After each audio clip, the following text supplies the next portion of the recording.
Well, good morning, gentlemen. Thank you so much for joining me, Dr. Morgan and Dr. Younger. I'd like to start out by giving you just a second to introduce yourselves. Dr. Younger, could you go ahead and go first? Sure, I'm Alastair Younger. I'm an orthopedic surgeon working in Vancouver in British Columbia. I am doing a bit of trauma call, and I do at a level 2 center, and I do foot and ankle reconstruction, which is kind of what I teach and what I research. So through a fellowship program, and we have residents rotating through. So that summarizes my practice. So essentially, tertiary care, foot and ankle, and some level 2 trauma. Excellent. Dr. Morgan, could you go ahead and tell us a little bit about yourself? Sure. I'm Steve Morgan. I'm an orthopedic traumatologist in Denver, Colorado, which is where I've been practicing for about 20 years.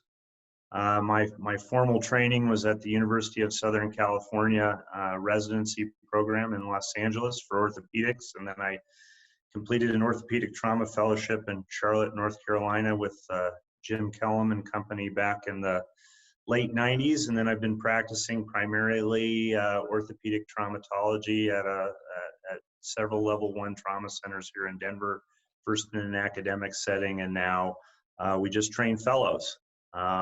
And it's great. Fantastic. Well, thank you so much, gentlemen, for joining me. And let's go ahead and start with the basic premise. We're setting up here we're talking about trimalleolar fractures. I'd love, Dr. Younger, if you could start by kind of explaining the basis for classification of those fractures. How do you talk about those fractures, and how do you diagnose those injuries within the patient population? And then Dr. Morgan, after Dr. Younger is finished, if you could kind of fill in maybe any other information where you think that might be helpful, that'd be great.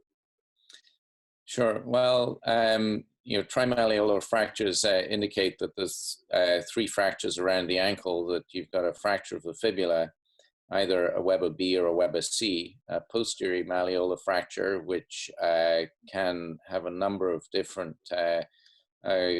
fracture patterns, and a medial malleolar fracture. And typically those are the bad actors from the point of view of developing post-traumatic arthritis. The other thing that I am always worried about with this group, and I'm sure Steve can explain better too, is there's really sort of 2 groups that get this fracture. There's the younger patient involved in a higher energy type of injury, and an older patient that is involved in a low energy injury. And so in the older patient, we see it in patients with osteoporosis or diabetes, and often with comorbidities. The younger patient doesn't have this, but has a higher level of energy in their injury, and that can lead to problems in itself. So that's the way that I think of the trimalleolar fracture. It's demographics, and then obviously once you've got the patient in front of you, you need to clearly define the anatomy of what you've got before you go ahead and fix it. So pretty much always they need a CT scan to really get to grips with your particular fracture pattern, which is not necessarily obvious on the plain X-ray. So that's my sort of approach to classification and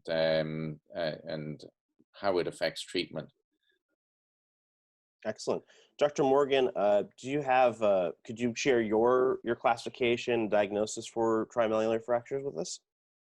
Sure, I'd be happy to. I think Alastair covered it pretty nicely. We all use a little bit of a different descriptor term or classification scheme.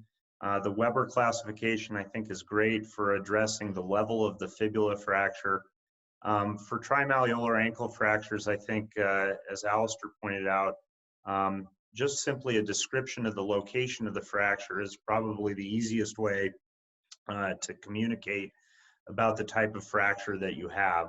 Obviously, trimalleolar indicates that we have 3 of the malleoli of the ankle involved, and I think that's pretty self-description in and of itself. That being said, you can have some variations of that pattern where you see a lateral malleolar ankle fracture and a posterior malleolar ankle fracture, and occasionally just a deltoid ligament injury without a medial malleolar fracture.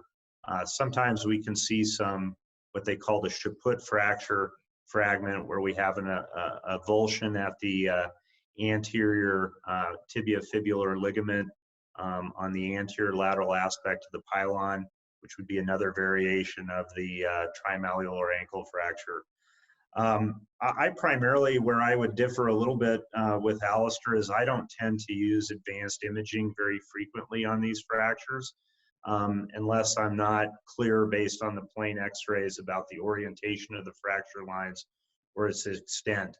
So I tend to be a little bit more selective in my use of CT scan, but I think the more information that you can get to make yourself comfortable with the orientation of the fracture lines for preoperative planning, the better. So I think getting a CT scan in certain cases is certainly appropriate. If you feel most comfortable getting them in all cases, I think that's great as well. Dr. Morgan, are you utilizing something like a weight-bearing X-ray or just a flat X-ray or fluoro? I think in this particular fracture pattern, the vast majority of them tend to be unstable patterns. And really, as Dr. Younger pointed out, the risk of subluxation and redistribution of weight bearing across the articular surface in these patterns puts you at significant risk for the development of post-traumatic arthritis.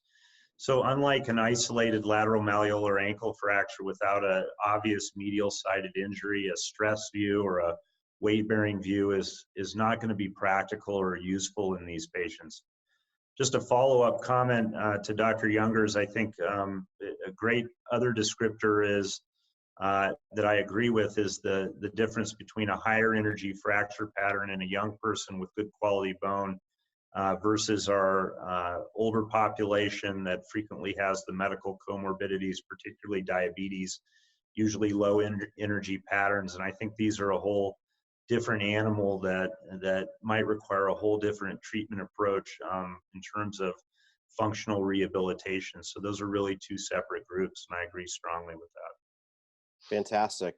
As a follow-up here, I understand that there's some controversy is probably not it's too strong of a word, but there's some argument about the classification terms you use. Now, obviously, Weber really only refers to our lateral malleolus, but I've heard some doctors refer to the Logge-Hansen method and other methods to use for classification of these types of injuries. Do you prescribe to any of those? And this is for either of you.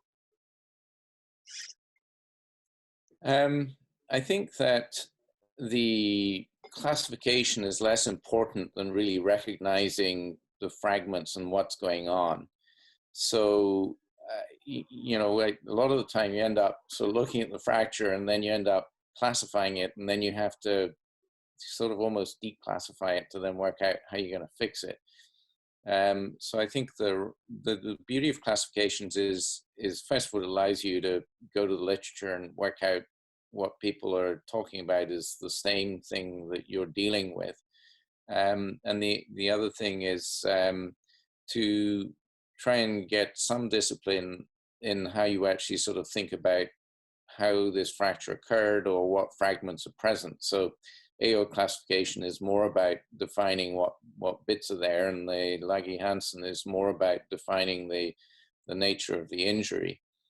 I think that it's good to have a comprehension of the rationale of all of them, and understand the sort of discipline and thought of these wise people that came up with the classification in the first place. But sort of, I don't think they need to be sort of slavishly followed. I do think that one thing is a bad actor, though, and love Steve's comment on it, and that's the fracture dislocation. That seems to do a lot of soft tissue stripping and can occasionally cause, you know, rapid and early necrosis of the distal tibia. And that doesn't really fall into any classification system, but it's certainly the worst outcome that I see from this particular injury. Dr. Morgan, do you have any thoughts regarding classification methods? I agree entirely. I think there's obviously, you mentioned Loggy Hansen and the Weber classification. I think that these are useful tools primarily for defining research outcomes, but in terms of treatment, most classification systems, including those, have some shortcomings.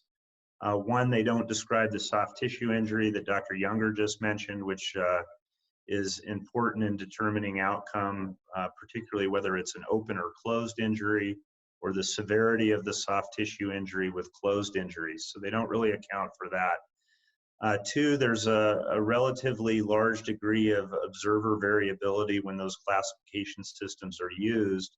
And so it's a little bit like people speaking the same language but from different parts of the country, in the sense there's a dialect to it.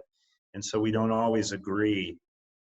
So a useful research tool, but not a great descriptive tool.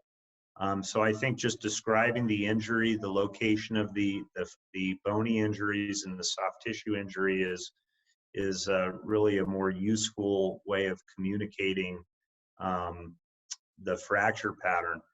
The other area where the system doesn't really work very well is for the posterior malleolus, or the medial malleolus for that matter. And what the classification systems fail to describe is the orientation of the fracture pattern, particularly on the medial malleolus, which may change the way we fix it, whether it's a vertically oriented fracture or a shear type pattern versus more of an avulsion type injury, or transverse or horizontal fracture pattern, which may dictate a different treatment. And they also don't really describe the size of the posterior malleolar injury. And in some cases, the size of that injury may dictate whether we choose to fix it or choose not to fix it. And I do think there is some debate in that area. So I think a descriptor or description of the fracture, as I said, just to summarize, is a much more important way of describing the injury and classifying it. Fantastic, gentlemen. Thank you so much. I think our viewers will find that very edifying. So moving into past classification diagnosis, I'd like to talk a little bit about your algorithms for fixing these fractures. And we're going to start with Dr. Younger, as we kind of talked about earlier, and then move to Dr. Morgan. And hopefully this is where we can start to see a little schism and difference in your treatment algorithms, hopefully. So Dr. Younger, if you could take us through kind of your typical, and obviously these are going to vary greatly due to the nature of the injury, but if you could take us through your solutions, what are your go-tos for fixing this type of injury, from simple to complex, and then Dr. Morgan, if you could fill in your thoughts afterwards, that would be fantastic. What I will start with, obviously, is when they turn up in emergency, making sure they're reduced. And then I get the appropriate imaging to know what you're dealing with.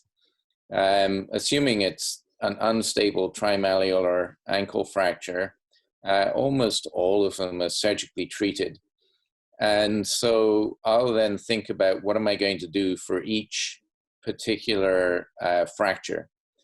The posterior malleolus has really a couple of roles. One is obviously containment of the talus posteriorly, but also it has the attachment of the posterior tibia to fibula ligament that stabilizes the syndesmosis. So within this, you've then got to also think about how you're going to look after the syndesmosis. So you need to think as well about, once you've worked out what you're going to do for the medial side, what you're going to do for the posterior side, and what you're going to do for the lateral side, you then have to work out what positioning you're going to use on the table. I tend to approach these almost all percutaneously, and so I do them face up, but I do need to be able to see around both sides of the joint, so I position them with a beanbag on the table. So that allows me to inflate the beanbag to internally rotate the leg so that I get around the posterior side and the lateral side, and then let the beanbag down to work around the medial side. You also have to think about the order. Typically, I will start with the fibula and then work to the posterior malleolus and try and pull that out to length and transfix it. And then finish with the medial malleolus, and then determine what my syndesmosis stability is like, and then, as required, add additional fixation to the syndesmosis at the end. So that's sort of, how I would be approaching the trimalleolar fracture in a sort of a sequential manner. I guess it's not really a hard and fast rule that I'd necessarily start off with a fibula and then go posterior malleolus and then medial malleolus, but that would be my general sort of trend. The other thing that I try and sort of think about doing is to, because one position of one fracture may affect the other two, you might consider provisional fixation too. So you might consider dealing with, for example, the fibula, get some initial reduction, and then see what you've got in the posterior malleolus, and then potentially K-wire fix it, and then fix the medial side with K-wires, and make sure that everything's appropriate.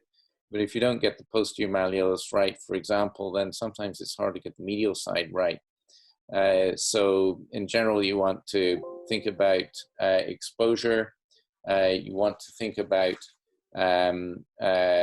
reduction, and then you want to think about fixation in sort of 3 distinct steps, and one needs to follow the other. You can't fix one and then go to reduce one of the others, because you may end up in a compromised situation about getting a reasonable reduction. And I think that's one of the big errors that I see in cases coming in later for reconstruction, is that those, either the positioning wasn't right, or one fracture was malreduced and fixed first, and then the other two by default have to be malreduced too.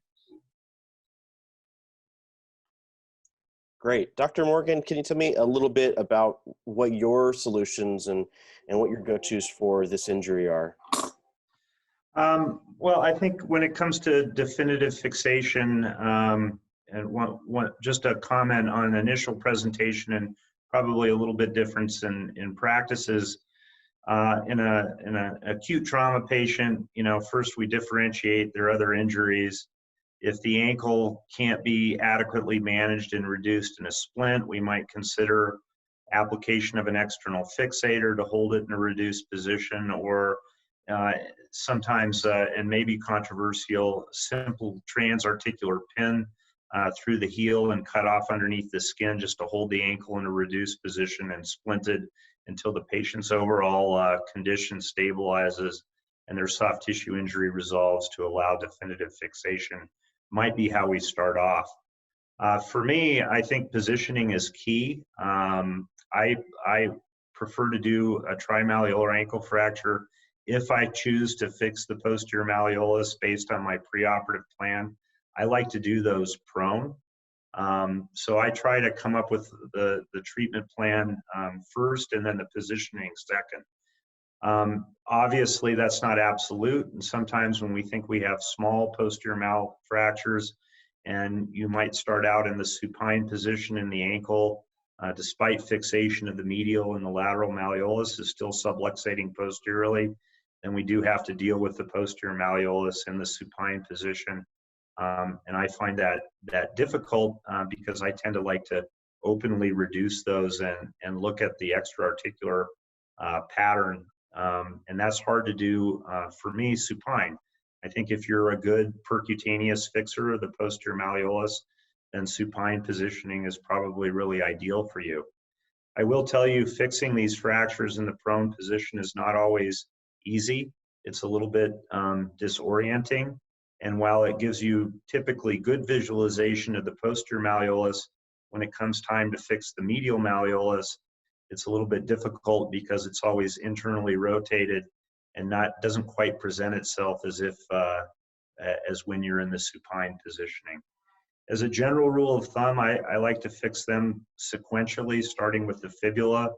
I follow that with the posterior malleolus, either through a posterior lateral approach or posterior medial approach, depending on how the fracture is oriented. And in those instances, the CT scan can be helpful deciding which side you like to go through.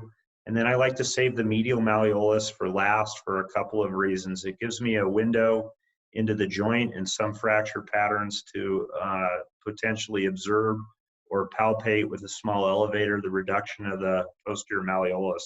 So as a general rule, I choose to fix that last after assessing the reduction.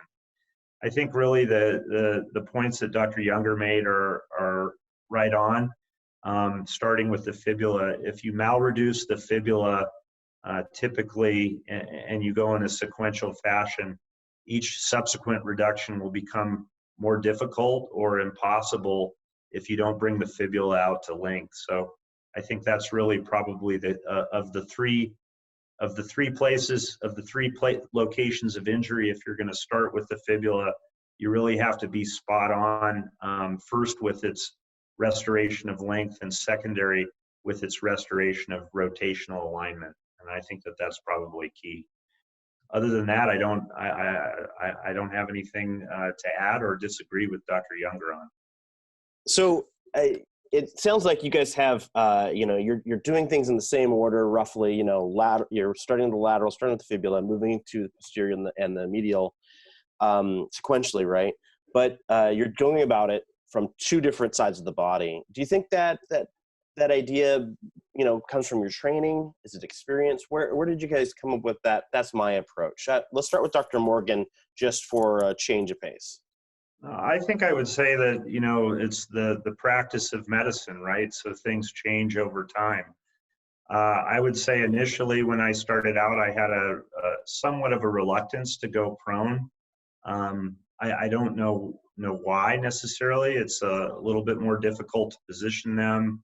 It adds some time to the case. And I think over time, I've just enjoyed the benefits of having a good direct visualization of the fracture in the prone positioning. And I think it allows me to use the implants as a reduction aid rather than trying to use clamps. So I like to go prone because I like the buttress effect of the plate and trying to slide the posterior malleolus down the inclined plane.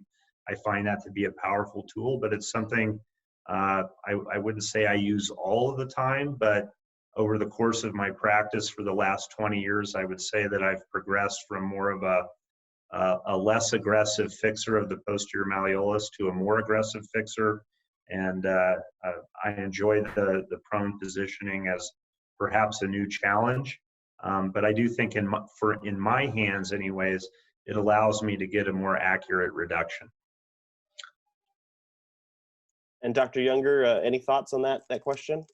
Yes, I think it's also slightly, it's maybe difference in training too. As I mentioned earlier, I do a lot of foot and ankle reconstruction, and you end up having to work 360 degrees around the ankle, and sometimes you don't know what you're getting until you're there. And so the sort of supine position is much more versatile. I mentioned putting the patient on a beanbag, and I can often spot the positioning errors by the position of scars post-op. So for example, sometimes folk don't bump the leg enough, and then they can't get around to the right angle on the fibula, and the incision on the lateral side is too anterior, and that puts you at an immediate compromise. So I will use an inflatable beanbag on the table that gives you a lot of versatility of positioning, but you also need to know how to be able to see the medial side. So sometimes you have to figure four the leg over the other leg and work from the opposite side of the table to get the medial side. You can actually either open or percutaneously get around the posterolateral corner if you have the patient almost in a lateral position with the injured leg up, so that you can sit and if you're an open surgeon, you can get posterolateral incision and get around the back. So the benefit of the supine position is versatility. when it comes to percutaneous, the way that I'll fix it is I'll start by making my incision and then put the fibular nail in. Every fracture has 3 planes of rotation and 3 planes of translation to get correct. And particularly sort of for a more comminuted Weber C fracture, the fibular nail is very nice because as soon as you've got the distal segment contained and the proximal segment contained, you've controlled flexion, extension, and varus and valgus. Then you've just got to sort out length, subproximal, distal, medial, lateral, and internal, external rotation. So you can work around that, and you've left your soft tissues attached. On the posterior side, it requires distraction to get that reduced, and you don't want to be doing percutaneous in a fracture that's really more than a week old, because the soft tissue envelope starts to sort of stiffen up, and it's not actually so much the fracture healing that prevents your reduction. It's the fact that the soft tissues begin to get stiff and prevent you from getting a reduction. So once I pull the posterior malleolus out to length, which obviously you need the fibular reduction to do that, I'll hold it with a pelvic reduction forceps placed percutaneously. It's the only clamp that has a big enough arc to make sure you're not compressing the soft tissues. I'll then see what the times are on the image intensifier, and then that determines where I'm going to put my K-wire, which if it's then anatomic and in the right position, I've just got to drill and then fire my cannulated screw over.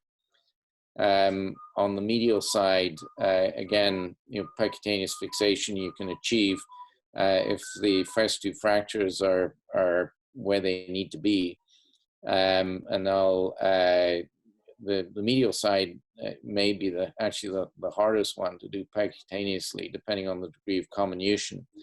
And so, I always advise, if you're going to be trying percutaneous, don't feel ashamed to bail to open if you can't get things right, because the primary responsibility is to make sure you get the fracture right. So on the medial side, I'll use a percutaneous reduction forceps, rotate the fragment, and then hold it with K-wires and make sure I got it in the right place, and then put my fixation in. So obviously, the question then is, why am I so obsessed by percutaneous? And it comes back to, again, the patient population I treat. I'm in a downtown Catholic hospital. We have patients with high wound issues, and my residency training was all with open fracture surgery. My fellowship was all open reconstruction, but I had too many patients coming back with wound complications, and wound complications remain the #1 issue with foot and ankle surgery. So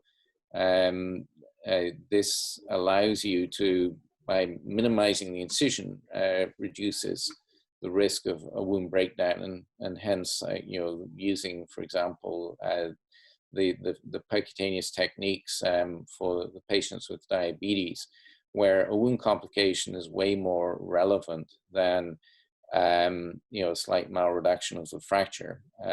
So that's essentially why I go percutaneous and use the fibular nail to achieve that. So that would be my approach, particularly in the higher risk patient. But I find it very beneficial actually in younger patients too, because it may improve wound healing, reduce pain, improve range of motion of the ankle joint, and hopefully reduce recovery time. So that's kind of where I've been, but you should not compromise the quality of reduction unless you're looking at a high mobility patient purely to do it percutaneously. If you can't achieve an appropriate reduction percutaneously, you should open it up. So that's essentially my approach. And I would say that about 85 to 90% of the ankle fractures I've been treating have been done percutaneously. So that's my approach and how I've been addressing these patients. Excellent. Dr. Morgan, did you have anything to add to that before we move on to our next subject? Well, of course, we have to counter at some point. So, Excellent. I would say that I think in the patient with medical comorbidities that have an increased complication rate of skin healing, there might be a role for percutaneous fixation. In the younger patient, I think that if you can truly achieve an anatomic reduction, as Dr. Younger mentioned, and you can percutaneously fix that, that's probably fine. And I think that really boils down to the comfort level and the skill of the surgeon performing the operation. And I think that that's important for our audience to differentiate. If you can get an excellent reduction and you're certain of your reduction with percutaneous techniques, and you can avoid some of the potential complications on younger patients with percutaneous techniques that I'll mention in a minute, I think by all means that's reasonable. I have always been surprised at how difficult it is to get an anatomic reduction of certain aspects of the ankle that seemingly should be relatively simple, even with an open technique. And so the medial malleolus is very easy to be fooled with a little bit of rotation. And I see plenty of openly reduced medial malleoli that are just not quite an anatomic reduction. And usually the miss there is in rotation, even visualizing it. So if we can't get it right when we're open and looking at it, I think that it's probably pretty difficult in the young patient to get it anatomically correct in a percutaneous fashion. So I would just caution the audience that if you're really good at percutaneous, like Dr. Younger, and you're certain of your reduction, it's the way to go. But there's certainly no shame, as he mentioned, if you can't get a good percutaneous reduction, there's absolutely no shame in the younger patient with good soft tissue technique and soft tissue that's in good condition for an open procedure to open things and get an anatomic reduction. And for me personally, I'm a much better open reducer than I am a percutaneous fixer in the younger patient. And so that's largely my preference. Just to add one thing, we've talked a lot about the order of fixation, and Dr. Younger brought up the comminuted fibula fracture, and we've talked about the importance of restoration of alignment in multiple planes. Occasionally, I will go out of sequence on fixation if I have an injury pattern where I have a simple fracture pattern on the medial side and a comminuted fibula fracture, particularly at the metaphyseal-diaphyseal junction. In those cases, I might choose to fix the medial side first to help restore some of the length and alignment of the fibula before fine-tuning it with, in my hands, which would be plate fixation. And that's the one case where I would go out of sequence from what I initially mentioned. Actually, there's one other example where I will go the medial side first, and that's the medial sort of more comminuted vertical shear type injury, because the reduction of the fibula requires the medial side, at least on the shoulder of the medial malleolus, to dorsiflex the ankle, because then that brings the wider anterior aspect of the talus into the ankle mortise and allows you to get correct rotation of the fibula. So dorsiflexing the ankle and using the lateral side of the talus as your template on the medial side of the fibula allows you to make sure that you're, particularly in a comminuted case, whether you're open or using the nail, make sure that the fibula is out to length and correctly rotated on the lateral side of the talus. And to do that, you need an intact medial side. So sometimes on a more comminuted medial side, I will fix that first because it will help me with my fibular reduction. No, I agree. I think that's an excellent point. You know, we'll go out a sequence to create a template to reduce another part of the fracture.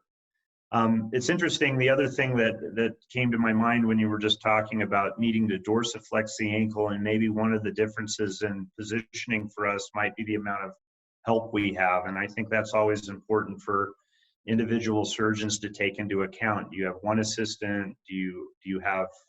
Are you in a teaching facility where you might have more than one assistant? I tend to work with one assistant, and one of the reasons that I think over time perhaps have changed to prone positioning for these is I can use gravity to my advantage. And so I think that's probably one other consideration to put into your positioning in order of fixation is how many sets of hands do you have? And that may be a factor in how you position and how you utilize gravity or repositioning or the beanbag or what have you. Fantastic. So I have a few follow-up questions from that conversation, gentlemen. That was great.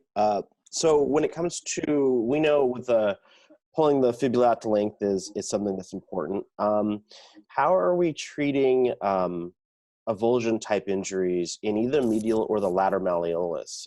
What are your techniques for that? Dr. Young, could you go ahead and start? Yes, there's actually a few avulsion fractures that are relevant for this.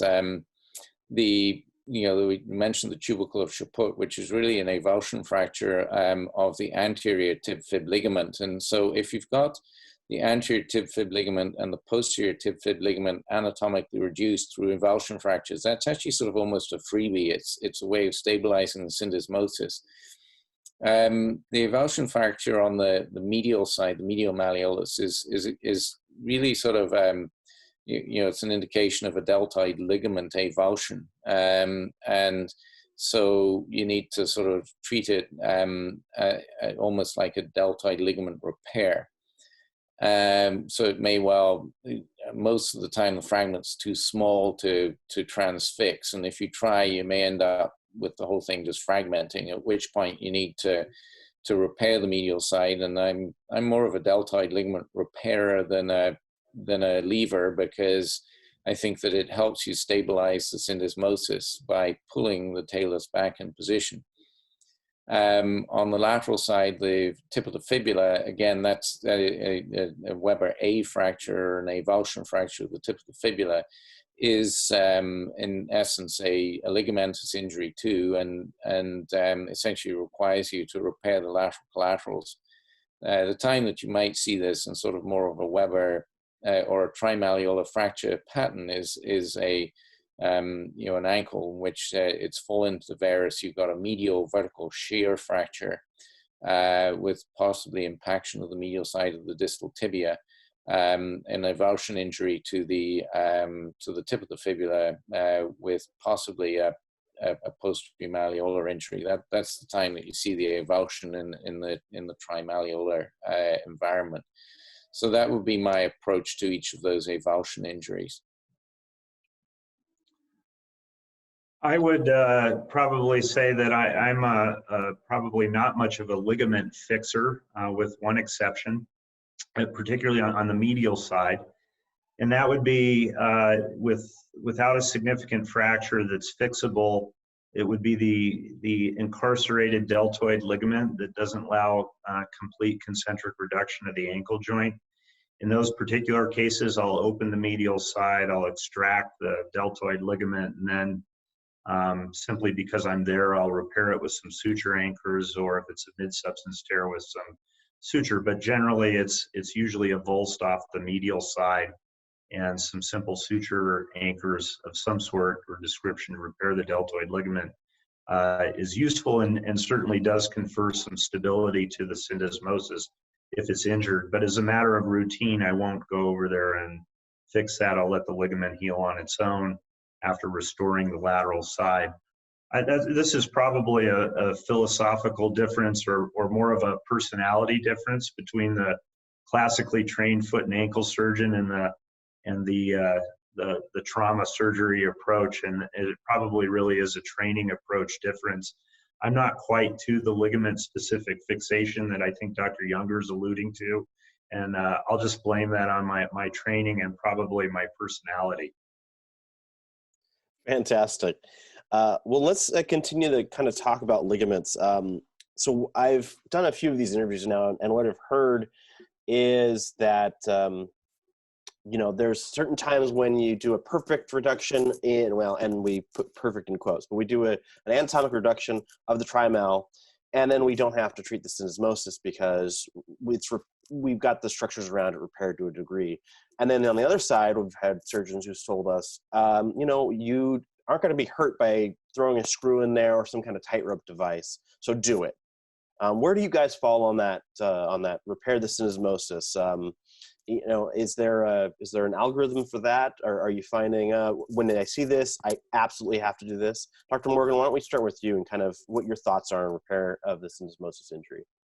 Well, on the straightforward trimalleolar, I'm going to do the sequence that we both basically previously described. I'm going to fix the malleoli, and then I'm going to stress the syndesmosis with a so-called cotton test, a dynamic stress test with external rotation and straight abduction of the fibula. And if there's instability of the syndesmosis, then I'm going to repair it. So I don't typically go in with a plan ahead of time of repairing the syndesmosis unless it's unstable or if there's a different fracture pattern than a trimalleolar, I would consider fixing it. The one time where I think that I would, as a matter of routine, fix it in these types of fractures is I don't have as much faith in repair of the Chaput fracture fragment, particularly if it's small. And in those cases, I'm probably going to add syndesmotic fixation regardless of what my cotton test looks like. I will say I do think it's important to stress the syndesmosis at the end of these procedures, because sometimes some of these trimalleolar fracture patterns should, by definition and orientation of the fracture, not have a syndesmotic ligament injury. But sometimes, because of, at least in open techniques, the dissection that might be required to get to the posterior fragment, for example, may inadvertently create an iatrogenic destabilization of the syndesmosis. And you'll pick those up with a test at the end. And that might be one of the downfalls of doing this all open. But you don't want to miss that, because the complications of an unstable syndesmosis and a non-concentric reduction that appears over time is A, difficult to repair, and B, easy to pick up at the end of the procedure. Dr. Younger, what are your thoughts? Yes, we've learned a lot from YouTube, like the dude who has an accident, and the first thing he says is awesome jump, his buddy. And then the second thing he says is, I got it in video. And the third thing he says, are you okay? And a lot of those videos, the actual injury is not quite as straightforward as you think. And so I found really bizarre findings in what should be simple ankle fractures. You go to Weber B and you think, oh, this is easy, and then you stick the scope in, and then you find that there's an acute avulsion of the lateral collateral ligaments. You say, well, that doesn't make any sense. So the patient obviously had to go one way, invert the ankle, and then evert and externally rotate to get the second injury. So I think that we tend to oversimplify the fracture patterns, and I think experience and time indicates that that's not, things don't follow those patterns quite as nicely as they should. So the bottom line was, with the syndesmosis, if you think it's unstable, if you fix everything else, then the fibula should not be that far off. But if you think about stabilizing the syndesmosis, then you probably should. Whether it's a screw or a tightrope device, I'm an encourager to fix it in doubt, not leave it alone. It's going to be okay if it's in that gray zone. And the other problem is, cotton test is sort of useful, but it's not 100%. There's no really good way of knowing exactly what's an unstable syndesmosis until patient gets up and walks on it and it's too late. So I think everyone's a bit conservative about syndesmosis fixation, but I think for good reason. Fantastic. Thank you, gentlemen. So I have a couple follow-up questions, and we're about the 6-minute mark here. So what we've heard, and you guys have talked about this quite a bit, is that in the cases of malreduction of these injuries, we're looking at leading towards arthritis, right? Could you kind of break that down? Why do we see arthritis there? How do we know that we've repaired this to the appropriate degree? Dr. Younger, if you could just go over that really quickly, and I'll have Dr. Morgan follow up if he has anything to add there. Yeah, I'm afraid that sometimes arthritis is secondary to the injury, and again, that's an experience from throwing the scope in many of these. And the damage in a higher energy fracture is the arthritis is set not from the quality of surgery, but from the very injury that caused the fracture in the first place. And at least in Canada, ankle fractures remain the #1 cause of lawsuit in foot and ankle. I think for that very reason, when a younger patient sort of comes back and has ankle arthritis, they assume that it was the surgeon that didn't do a good enough job, not the injury that occurred. So making sure that those expectations are set in advance is really important. Having said that, that's not an excuse for bad surgery. And if the talus is subluxed, if there's evidence of malreduction, you get a CT afterwards, determine what it is, and then have an honest conversation with the patient. This can be reconstructed, and the chance of a better result lies in an early reconstruction on the late. So those are my two thoughts. One is don't assume that it's bad surgery that leads to all arthritis, and secondly, if there is a malreduction, find out about it early and manage it early, because it takes a number of years for the arthritis to develop. And so late reconstructions is something that we end up doing, and I don't mind doing it. It's much better to recognize the injury and deal with it than leave it be. Any thoughts, Dr. Morgan? I think that Alastair hit the nail on the head. It's about setting appropriate expectations for the patient early on. One group that we've talked about, but he didn't mention, is the older group, particularly the diabetic.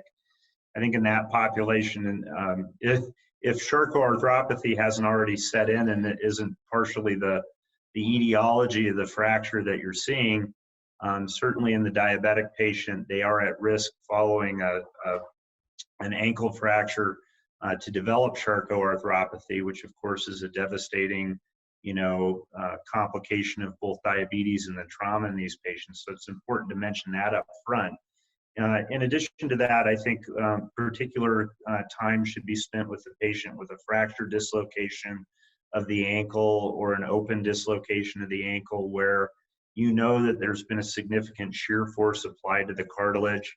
Even though we may not, if we're lucky enough to visualize the cartilage, visualization of an absence of injury to the cartilage doesn't mean that the cartilage wasn't injured.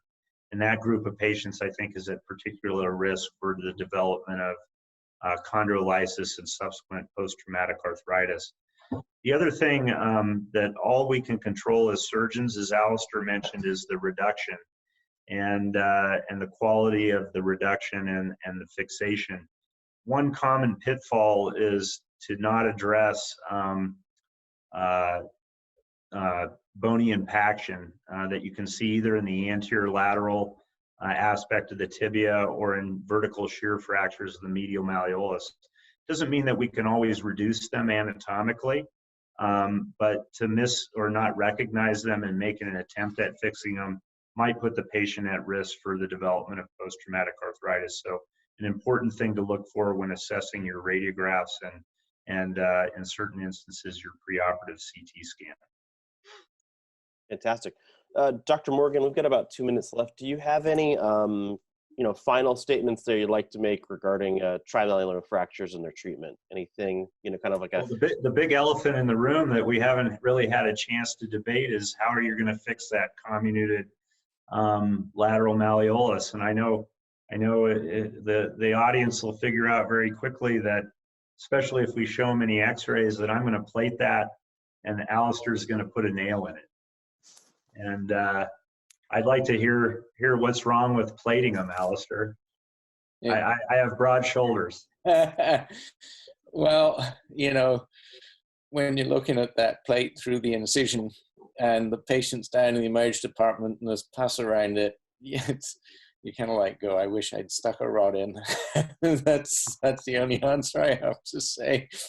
I think we've all experienced that miserable experience. And our paper that we did on the diabetic ankle fractures between Edinburgh and Vancouver, we had one wound complication that required returning to the OR, and previous paper was done again out of New Westminster, looking at complications of diabetic fractures and patients with diabetes and ankle fractures, and the litany of just repeat surgery was just awful. Amputations and wound breakdowns and all sorts of stuff, and failure of fixation. So, I mean, that's really what pushed me into it initially, and I just keep working with it. But I totally understand that if you want to open it up and get it and feel more comfortable getting it anatomic, well, that's just great. But anyway, that's why I go percutaneous. I hate looking at hardware through incisions. Well, I would take that older diabetic patient a step further, and I'm going to put a nail up through their heel more likely than not, and maybe even leave the fibula alone. But I think on the young patient, using a relatively malleable plate and good soft tissue technique, yeah, we can occasionally stare at a plate through a lateral incision, but we can also see the pus drip out of that fibular incision for the nail on occasion too. So I don't know. Do you have strong feelings about the younger patient without the immunocompromised state? I still think they tend to recover faster, and I think that to a certain extent it's actually easier to get an anatomic reduction. Because the nail contains things proximally and distally, and I mean, you do lots of nailings with femurs and tibias, and it's exactly the same principle. If you can get it in the right starting point in the distal end and line it all up, then it's actually, I think, easier to get it in the right position. One of the cases I learned a lot from early in my practice was I sent a patient with osteogenesis imperfecta and horrible comminuted, nasty fibular fracture. The only thing that was left was the tip of the fibula. So I put the tip of the fibula onto the lateral side of the talus, and then held it in place, and then built the fibula back from the lateral side of the talus. So that can be a reference marker. But I think that sometimes the plate hides a lot of evil. It can have, you look critically at a plated fibula, and often they're in recavatum. So, just because you see it doesn't mean to say it's not there. Yeah, I think I'm not sure that's necessarily the evil of the plate, but it might be the evil of the evil of the surgeon. But certainly I've malreduced a few. But I think the point to be made here is that in comminuted fractures, if a nail really helps you and you feel good with the nail, you can use that. If you have good soft tissue technique on a non-immunocompromised patient, the plate may be helpful. I think the key here really, and we can probably agree on this, is it's the area outside of the comminution, particularly the relationship of the fibula to the talus, is what allows us to at least get our rotation correct and know that we're out to length. And regardless of whether you use a plate or a nail, you really have to use these secondary findings as opposed to direct anatomic reduction to achieve an adequate reduction. And I'll give you that, Alastair. Thank you. Excellent. Can I ask before we end, guys, how long have you known each other?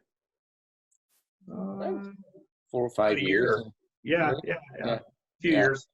Fantastic. It's been fun working with a trauma surgeon.